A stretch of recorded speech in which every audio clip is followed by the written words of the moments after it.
It's not the first time Houthi rebels have fired long-range missiles across the border at Saudi Arabia, but this missile appears to have travelled the furthest.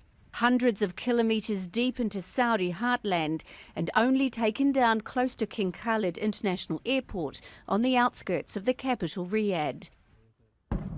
The official Saudi news agency SPA said Saudi forces fired a surface-to-air Patriot missile to intercept it. Witnesses reported hearing a loud explosion and seeing fragments falling near the airport. Houthi rebels moved quickly to say they were behind the missile attack, telling Al Jazeera they had launched a Burhan 2H missile, a Scud-type missile with a range of more than 800 kilometres. We choose the time and place after collecting information about the target, and it was Khalid International Airport east of Riyadh, targeted by a long-range volcano ballistic missile. This is in response to the continued aggression, committing daily massacres against the Yemeni people.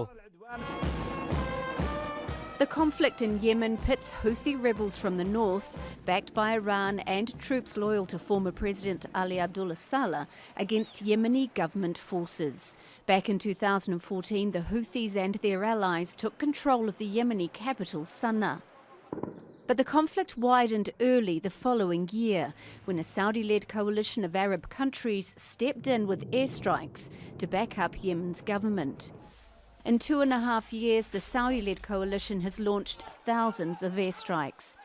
The same airstrikes that have been repeatedly criticised by the United Nations for disregarding the number of civilians killed.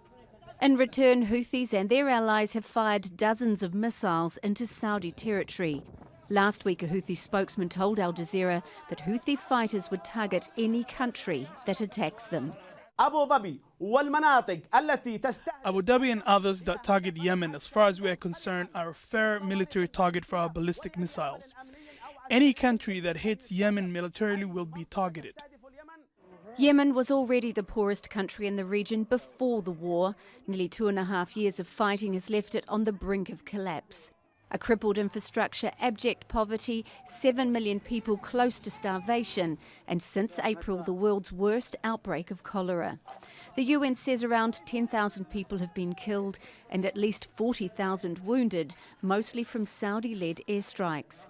This latest missile attack deep into Saudi territory will likely escalate this long-running and bitter conflict. Miriam Nahond, Al Jazeera.